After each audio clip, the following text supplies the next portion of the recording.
Halo semua, apa kabar?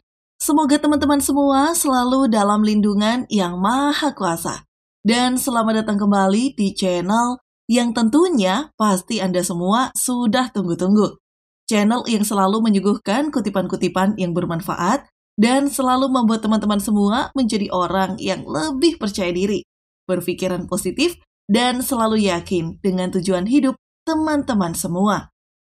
Satu kutipan manis pembuka dari saya yang tidak pernah bosan-bosan saya ucapkan.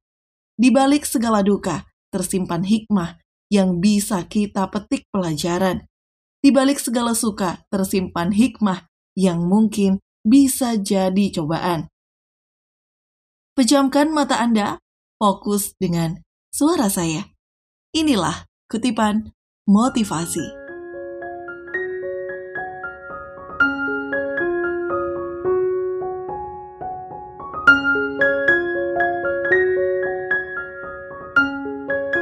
Assalamualaikum warahmatullahi wabarakatuh. Halo semuanya, ada saya lagi, sahabat baik kamu, teman bicara kamu dari kutipan motivasi. Nah, hari ini saya kembali berbahagia ya teman-teman, karena saya mendapatkan sebuah ilham. Nah, di mana ilham ini bisa saya bagikan kepada kamu, karena ilham ini juga sudah banyak membuat hidup saya menjadi jauh lebih berbeda daripada kehidupan saya sebelumnya. Bagi kamu yang mungkin sempat menonton video saya yang terbaru beberapa hari yang lalu, di situ saya memberikan sebuah video menggunakan teknik yang berhubungan dengan perbuatan-perbuatan baik. Nah, banyak yang bertanya juga, kenapa sih kok kutipan motivasi seringkali menyuruh kita berbuat baik gitu ya? Apakah dengan berbuat baik saja sebenarnya cukup? Nah, untuk menjawab pertanyaan itu teman-teman, kali ini dengan judul video 3 hal pembeda nasib saya akan memberikan 3 hal yang bisa insya Allah merubah nasib kamu dari yang tadinya mungkin kurang baik, kurang beruntung, jadi lebih beruntung dan jadi lebih baik. Nah, buat kamu yang mungkin selama ini sering berdoa kepada Tuhan ya, mengenai jalan keluar dari masalah, apapun yang sedang kamu alami. Bisa jadi diskusi kita kali ini akan menyembuhkan kesulitan kamu. Amin. Ya, kali ini saya akan berdiskusi dengan kamu sebagai sahabat yang tercinta seperti biasa. Namun kali ini saya akan memberikan sebuah topik yang berhubungan dengan perbuatan nyata. Ya, jadi saya mohon ketika saya nanti memberikan sebuah tanda kutip, saya mohon jangan langsung dipraktekkan saat itu juga, supaya hasilnya pun terjadi saat itu juga. Ya, janji, oke? Sip, 3 amal pembeda nasib. Saya selalu percaya bahwa orang beruntung dan orang sial itu pasti ada penyebabnya. Karena memang betul teman-teman, di dalam hidup ini semua itu seperti halnya sebuah proses. Kita menanam semua hal yang terjadi dalam hidup kamu saat ini, itu adalah hasil yang akan kamu petik nanti. Dari apa yang kamu tanam di masa lalu. Mungkin ada orang yang saat ini sedang susah.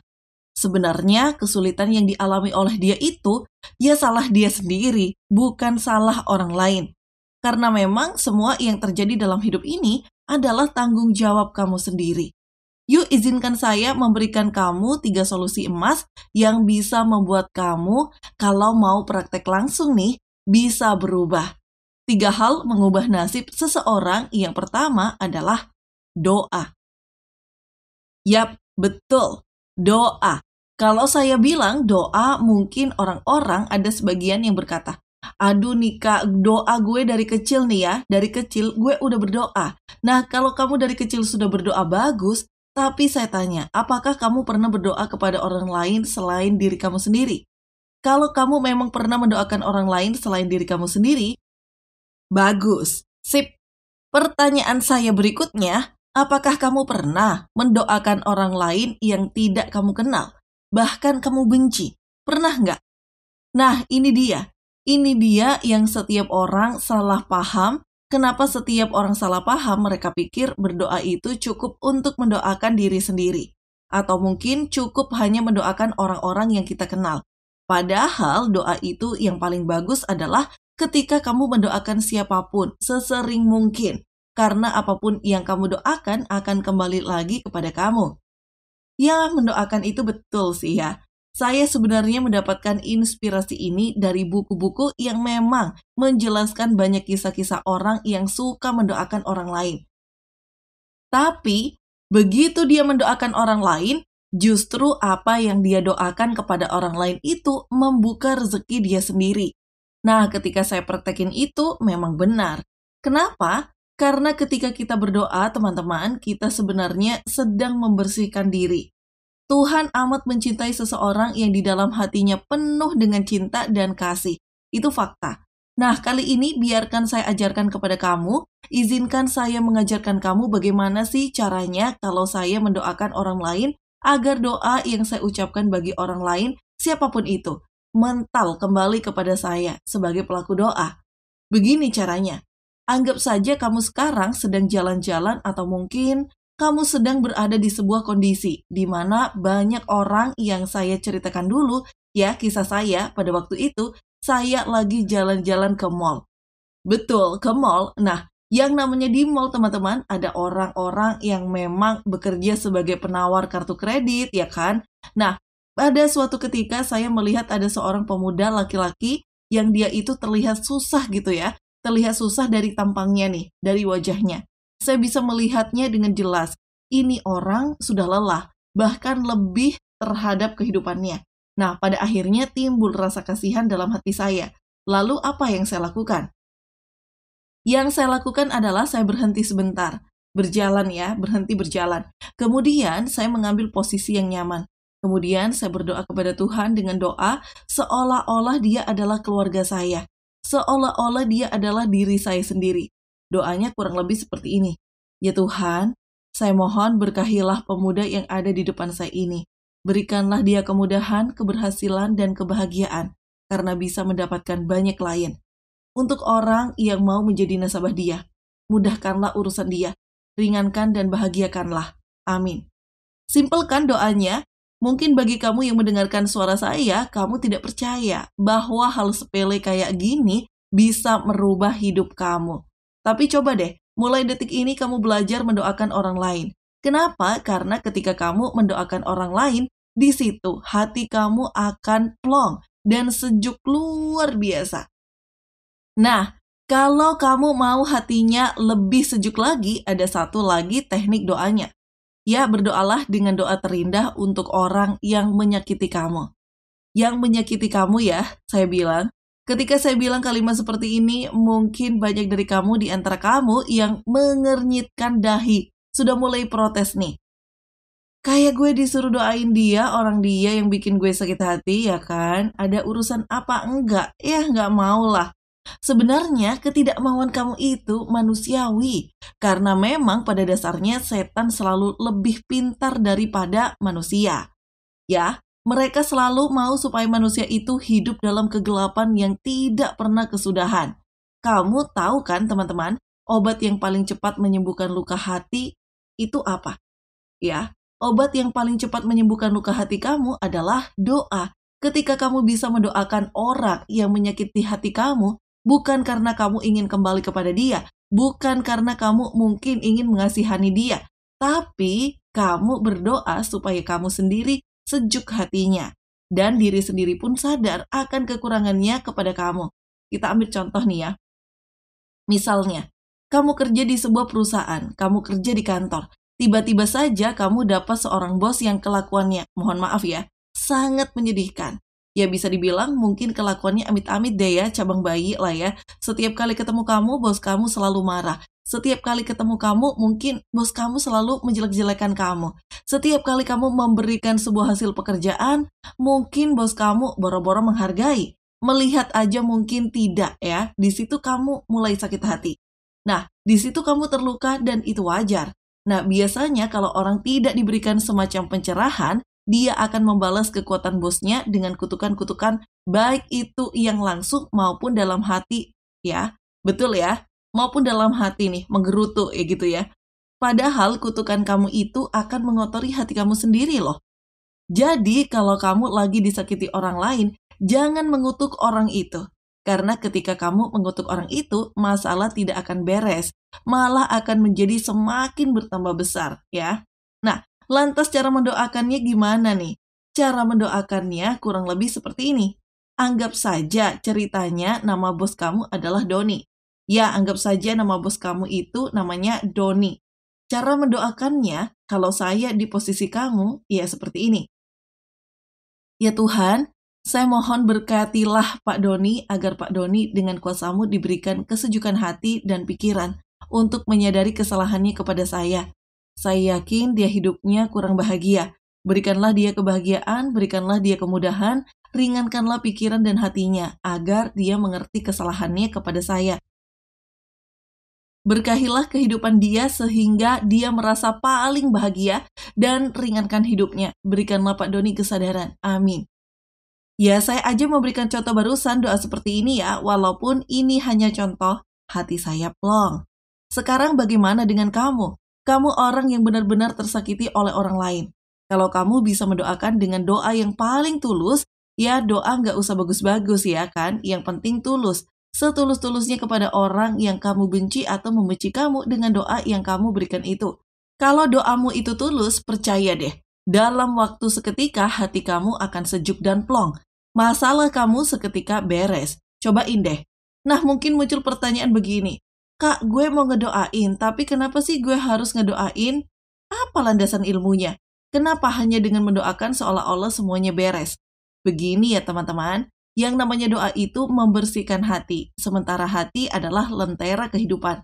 Kalau hati kamu bersih, lentera kehidupan kamu bersih. Rezeki kamu pun akan berbeda kalau lentera kehidupan kamu, yaitu hati kamu, itu kotor. Nah, orang yang suka mengutuk orang lain, rezekinya pasti sempit dibandingkan orang yang suka mendoakan orang lain terus-menerus. Coba, sekarang saya tanya sama kamu sudah memaafkan orang yang menyakiti kamu belum? Kalau kamu belum, bisa jadi ya, ini dia yang menyebabkan rezeki kamu terhambat. Karena kamu belum bisa memaafkan orang yang menyakiti kamu. Kalau kamu belum bisa memaafkan orang yang menyakiti kamu, apapun kesalahan dia, rezeki kamu pun tidak akan berubah. Kalau kamu ingin rezekinya berubah, ayo doakan dia seperti doa yang saya contohkan tadi, supaya hati kamu jadi plong. Itu adalah hal yang pertama yang bisa merubah nasib kamu. Doa. Hal kedua setelah doa yang bisa merubah nasib kamu adalah syukur. Syukur ya teman-teman, bersyukur adalah sebuah hal yang sederhana, tapi seringkali dilupakan orang-orang hanya karena mungkin terkesan sepele. Saya kalau menyuruh teman saya bersyukur, teman saya ketawa. Kenapa? Karena menurut mereka bersyukur itu terlalu sepele untuk bisa merubah nasib mereka. Padahal perubahan nasib diawali dari hal-hal yang sepele. Bersyukur adalah salah satu hal yang bisa merubah hidup kamu. Saya selalu menganggap bahwa syukur itu sebagai alat pengecap kenikmatan. Seperti halnya sebuah lidah. Kamu punya lidah nih ya, kalau kamu lagi sakit rasanya enak atau enggak buat makan? Nggak enak kan ya? Sekarang kamu bayangin deh, ketika kamu lagi sakit, lidah kamu nggak bisa ngerasain makanan. Tiba-tiba kamu diajak sama keluarga kamu atau sama teman-teman kamu nih, sama pasangan kamu ke restoran yang mahalnya bukan main. Dan katanya makanannya enak banget. Ketika lidah kamu lagi nggak bisa ngerasain apa-apa, kamu mau makan makanan seenak apapun, ya rasanya tetap hambar, ya betul nggak? Rasanya kayaknya nggak ada nikmat-nikmatnya gitu. Begitu juga dengan bersyukur. Bersyukur itu intinya membuat kamu bisa jadi mengecap kenikmatan yang Tuhan berikan. Kalau kamu bisa bersyukur, yang enak itu kamu. Karena kamu bisa merasakan nikmat yang Tuhan berikan seperti halnya lidah kamu yang sehat. Kalau orang bisa bersyukur dari hal-hal terkecil, hidupnya pasti bahagia dan kamu tahu teman-teman, hukum alam yang terjadi adalah barang siapa yang bersyukur akan dilebihkan apapun keyakinan kamu. Agama kamu, ateis ataupun beriman, kamu laki-laki atau perempuan. Kalau kamu pandai bersyukur, hidup kamu pasti dilebihkan. Nah, sekarang gini ya, saya tantang kamu untuk praktek bersyukur. Ini sederhana. Saya tantang kamu sekarang. Kamu boleh ambil bolpen ataupun pensil dan kamu silahkan ambil kertas.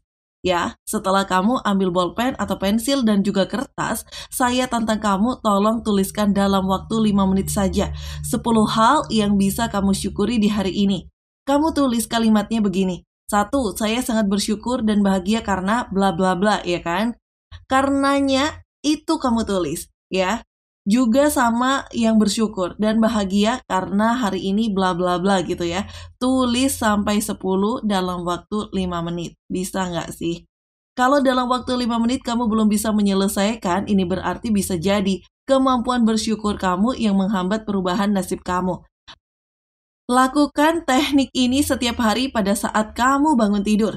Dan sebelum bangun tidur, pagi dan malam. Karena apa? Perubahan nasib seseorang segaris lurus dengan kemampuan dia bersyukur. Semakin orang itu luwes dan ahli bersyukur, nasibnya pasti bagus. Itu pasti.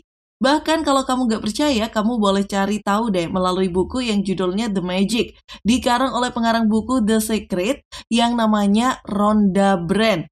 Orang sekuler, orang bule sampai bela-belain loh nulis satu buku hanya untuk membahas mukjizat kehebatan bersyukur. Mereka beragama, bahkan mereka belum tentu loh bertuhan. Kamu beragama, kamu bertuhan. Jangan kalahlah dengan mereka, manfaatkan syukur itu yang nomor 2. Amalan yang ketiga dan yang terakhir, ini seringkali saya bahas di dalam video kutipan motivasi adalah sedekah.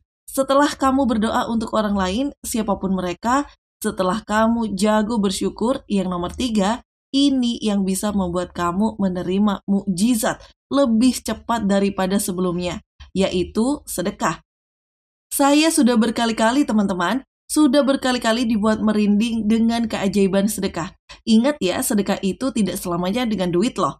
Sedekah itu pada intinya adalah kamu memberikan hal yang kamu suka kepada orang yang benar-benar membutuhkan apapun bentuknya. Itu sedekah.